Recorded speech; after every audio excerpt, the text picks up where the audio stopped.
Akkam jirtu hordoftoonni YouTube chaanaalii keenyaa baga nagaan dhuftanii an Dr. Bilboo Caalati har'a waa'ee dhukkuba onneetii irratti waan tokko isinitti muufan dhufe. Egaa akkuma beekamu dhukkubni onnee dhukkuboota kurnan ajjeesaa top 10 leading cause of death yookaan immoo ajjeesaa kurnan addunyaa isa jedhaman keessaa isa tokkoffaa irratti argama. Sanumaa wal qabatee tanis hanga tokko hubannoo dhabni ta'a jedhee kana yaade waa'ee dhukkuba onnee kanarratti har'a waan tokko isinitti muuf kanan dhufe.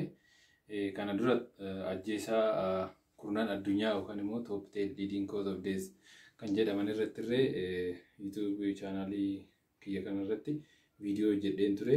Sanumaaf har'a waa'ee onneetii irratti ajjeesaa tokkoffaa waan ta'eef anis waa'ee kanaati irratti odeeffannoo tokko haala mallattoolee dhukkubichaa akkamitti akka dhukkuba san namni tokko qabaachuu isaarree akkamitti akka baru mana isaarree taa'ee of eeggannoo maal gochuu akka qabu waan jedhu san isinitti muufan dhufe. Hanga dhuma sagantaa keenyatti nu wajjin tura.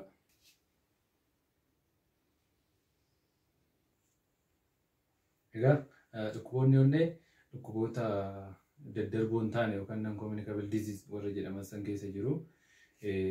Amma kallattiidhaan gara dhukkuboota onneetitti darbuu kiyyaan dura waa'ee onneetii fi waan tokko waa'ee onneetii wal qabatee waan tokko isinitti himuun barbaada. Akkuma beekamu onneen qaama keenya keessaa yookaan qaama namaa keessaa isa baay'ee vaayitaal yookaan baay'ee barbaachisaa ta'edha. Onneen faayidaa gurguddaa sadi qabdi. Isheenis faayidaa tokkoffaan dhiiga qulqullaa'aa gara qaamaatti bittinneessuu kan raabsu. Faayidaa lammaffaan dhiiga qulqullaa'aa jennu dhiiga oksijiinii baatu jechuudha. Dhiiga qulqullaa'aa hin taane yoo jennu immoo dhiiga kaarboon daayoksayidii baatu jechuudha. Kanaaf onneen dhiiga qulqulluu gara qaamatti raabsuu fi dhiiga qulqullaa'aa hin taane yookaan immoo kan kaarboon daayoksayidii baatee gara ishii dhufu gara sombaatti ergitee akka dhiiga qulqulluu argatu gochuudha. Faayidaa sadaffaan dhiibbaa dhiigaa meenteen gochuu yookaan immoo dhiibbaa dhiigaa qixa sirriitti to'achuudha. Onneen faayidaa gurguddaa kana sadeen kan qabdu. Onneen namaa gola afur qabdi. Sun baay'ee barbaachisaa ta'uu dhiisuu danda'atanii fi onneen namaa kan argamtu qoma kara bitaa naannoo lafee cinaachaa 5ffaadha hanga 8ffaa gidduutti just naannoo harmaatitti harma isaa yookaan isheetitti kan argamtudha onneeni. Onneeni waan jeneraalii waa'een onnee gabaabinaan kana fakkaata. Amma kallattumaan kara dhukkuba onneetitti isin dabarsa. Akkuma dura isiniin jedhe dhukkuboota ajjeesaa kurnan addunyaa keessaa isa tokkoffaadha isiniin jedheera. Dhukkuboonni onnee baay'eetu jira. Dhukkuba baay'eetu jira. Garuu deemee kan yaaddoo ta'u ija ogummaatiinis kan yaaddoo ta'u yoo dadhabina onnee yookaan immoo heart failure jedhamu saffideedha jechuudha. Dhukkuboonni onnee hundi isaaniitu booddee isaanii dadhabina onnee kana fidu jechuudha. Dadhabina onnee kana gaafa fidanitti almost hundi isaaniitu mallattoo wal fakkaataadha kan isaan qabaatanii. Koozii isaallee gargar ta'u dadhabina onnee finnaan mallattoo isaanii wal fakkaataadha jechuudha.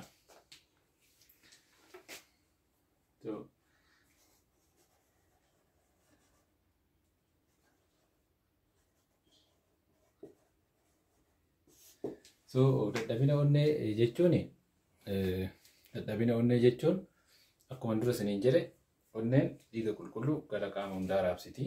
Dadhabina onnee kan jennu onneen dhiiga qaamni biraa barbaadu hanga dhiigni qaamni biraa kalee sammuu tiruu maal kun fi qaamoleen biraallee dhiiga qaamni biraa hanga barbaadan kennuu gaafa dadhabdu dadhabina onnee jedhama jechuudha. Sun mallattoo adda addaatiin kan ibsamudha. Namni tokko dhukkuba onnee qaba jechuudhaaf maal yoo qabaate yookaan immoo mallattoo akkam akkamii yoo qabaate dhukkuba onnee qabaa jedhama kan jedhamuuf isa sanis isinittan himaa. Mallattoon ijoon hafuura kutaadha.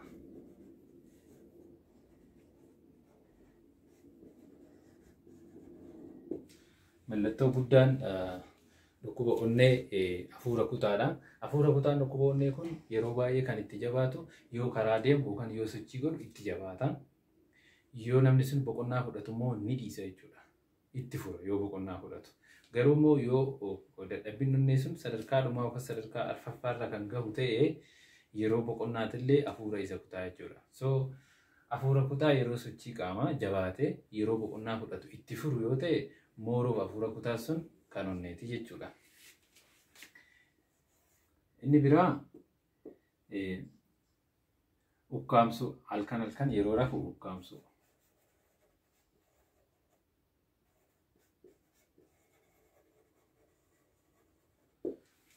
Halkan yeroo dugdaan ciisu hafuura isa kutee yookaan isa ukkaamsee namni sun ka'aa jechuudha. Hirriba keessaa utaalee ka'ee raateef fuuldura jedhee takka boqonnaa fudhataa jechuudha. Inni sun afaan PND yookaan paroxysmal nocturnal disease kan jennu jira.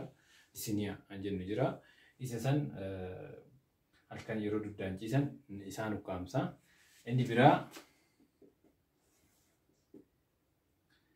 dhiitoo qaamaa.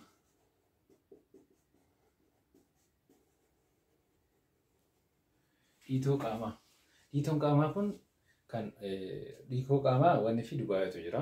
Garuu immoo kan dhukkuba onnee kanaan yookaan immoo dadhabina onnee kanaan dhufu usually miila irraa jalqaba. Miila lamaan. Miila tokko qofa yoo ta'e mooroof waan biraadha kun. Miila lamaan ta'uu qaba. Dhiitoon kun kan onnee jechuudhaaf. Miila lamaan irraa jalqabee dhiitoon kun gara oliititti kan deemu. Miila lamaan dhiitessee achi booda garaa bokoksee achi booda harkaa fi fuula kan bokoksoo ta'e tippikaalii wanti kun dhiitoon kun kan dhukkuba onneeti jenna jechuudha. Inni biraa ukaa yeroo dheeraa. Ukaa yeroo dheeraa yookaan immoo torban lamaa ol kan ta'u yoo ta'e inni kunis mallattoo dhukkuba onneeti. Inni biraa dadhabsiisuu.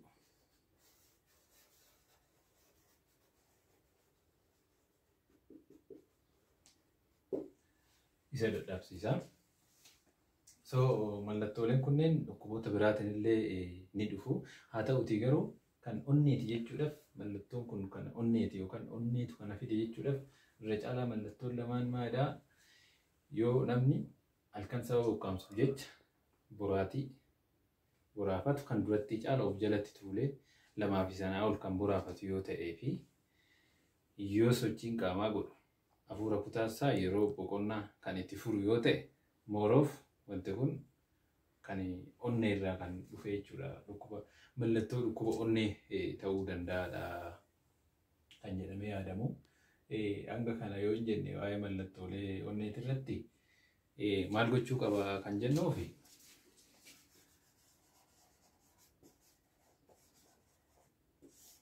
namni mallattoolee kana ofirratti arge maal gochuu qaba? Tokko atattamu mana yaalaa deemuu qaba. Namni mallattoolee kana ofirratti arge onnees haa ta'u dhukkuba biraas haa ta'u mallattooleen kunniin mallattoolee dhukkubaa gurguddaadha. Qaamni namaa dhiita'uu jechuun halkan yeroo rafan nama ukkaamsee waan hin baramne boraatiif jala tuuluu jechuun as well as dhiitoon qaamaa kun wanta mallattoo daanjarii waan ta'aniif atattama mana yaalaa deemuu barbaachisa.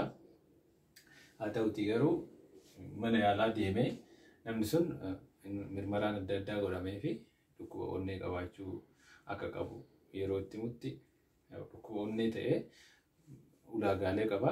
Ogeessuun tarii qoricha jalqabsiisuu danda'a. Ulaagaa qoricha ittiin jalqabsiisantu jira. Qoricha kan jalqabu ta'uu danda'a. Akkasumas immoo tarii qoricha malee of eeggannoo dhumaan itti himamee beellamamee ta'u namni sun of eeggannoo tokko tokko akka godhu itti himamuu danda'a jechuudha. Of eeggannoo wasusummaadha. Dhukkuba onnee namni qabu tokko namni qabaachuu isaa mirkanaa'e tokko of eeggannoo ijoon inni manatti godhu soogidda. Salt restriction. Namni dhukkuba onnee qabu tokko soogidda giraama 2 gadi guyyaatti. Soogidda giraama 2 gadi 2 giraama 2 gadiidhaaf kan fayyadamuu qabu. Inni biraa sochii qaamaa giddu galeessa. Sochii qaamaa guddaa osoo hin taane sochii qaamaa giddu galeessa akka godhu gorfama. Inni biraa alkoolii maal kan dhuguu ta'e alkoolii dhaabuu. Tamboo kan dhuguu ta'e tamboo tuutuu dhaabuu. Inni biraa yeroo dafurree miila isaa ol kaasu. Miila isaa ol kaasee ciisu. miila isaa gaafa waan wayii jala godhee ol kaasee ciisu akka dhiita sun gadi galu yookaan immoo qorichi kennamu sunillee dhiitoo kan irraa balleessu hin jira qorichi kennamu. Qorichi sunillee akka sirriitti hojjetuu fi dhiita sun akka dafee irraa balu godha miila isaa ol kaasee rafuuni. Kan biraa namni sun akka malee kan furdatoo ta'e yookaan immoo borcii maal kan qabu ta'e ulfaatina sana hir'isu.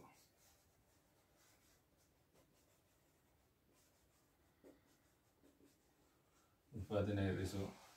Inni biraa yoo tarii qoricha kan jalqabsiisu ta'e ogeessi yookaan hakimni nama san laale qoricha jalqabsiisuun kan barbaachisu yoo ta'e fi qoricha kan jalqabu ta'e qoricha isaa seeraan akka ogeessi jedheen itti fayyadamu. Qoricha seera fayyadamu akkasumas hordoffii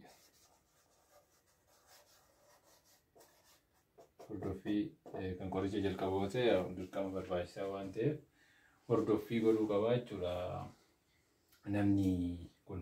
So waa'een dhukkuboonni jeneraalii kana garuu akkuma dura isiniin jedhe dhukkubnoonni dhukkuboota hin daddabarre keessa jiru. Dhukkuboota hin daddabarre jedhamu. So dhukkubni kun dhukkuba laayif istaayiliiti baay'inaan. Dhukkuba laayif istaayilii jechuun dhukkuba ittisuu dandeenyu jechuudha. Dhukkuba haalli jireenyaa keenyallee nutti fiduu danda'u jechuudha. Yeroo baay'ee amma dhukkuba onnee kanaaf sababaan ta'u ulfaatina seeraan alaatu yookaan immoo obbeesitii kan jennu sanadha jechuudha. Obbeesitii yookaan furdina garmalee sanidha dhukkuba onnee kanaaf kan nama saaxilu. Inni biraa dhiibbaa dhiigaa. Dhukkubni dhiibbaa dhiigaallee dhukkuba onnee kanaaf nu saaxiluu danda'a. Kan biraa dhukkuba sukkaaraa. Dhukkubni sukkaaraas dhukkuba onneetiin nu saaxiluu danda'a. Akkasumas dhukkuboonni kalee yeroo dheeraadhaaf turan illee dhukkuba kanaaf nu saaxiluu danda'u. Kanaaf hanga danda'ameen waan hir'ifamuu danda'udha dhukkubni keessattuu kan dhiibbaa dhiigaatiin dhufu. Kan dhukkuba sukkaaraatiin dhufu maal kun hundi isaaniitu sukkaaras haa ta'u dhiibbaa dhiigaas haa ta'u dhukkuba koolesterooliis haa ta'u dhukkuboonni kun dhukkuba haala jireenyaatiin dhufanidha. Dhukkuba laayif istaayil haalli jireenyaa keenya nutti fiduudha. Saniif hanga danda'ameen tokko sochii qaamaa maleeffachuun dirqama. Sochii qaamaa namni kamiyyuu guyyaatti xiqqaate daqiiqaa 15 regular exercise sochii qaamaa dhaabbataa gochuu qaba. Sun garuu waan salphaatti fakkaata nama sanitti garuu dhukkuboota hedduu kanarraa isa ittisa. Inni biraa haala soorataa keenya sirreeffachuu.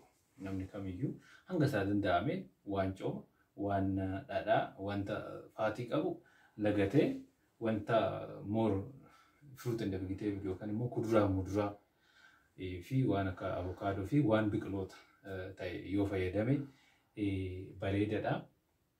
Kanadha wanti jiru hanga tokko tarii waan tokko hubattan jedhee yaada. So warri YouTube chaanaalii keenyaaf illee haaraa taatan YouTube chaanaalii keenya subscribe godhaa ta'uu miseensa ta'a. Hanga yeroo itti wal agarrutti fayyaan tura.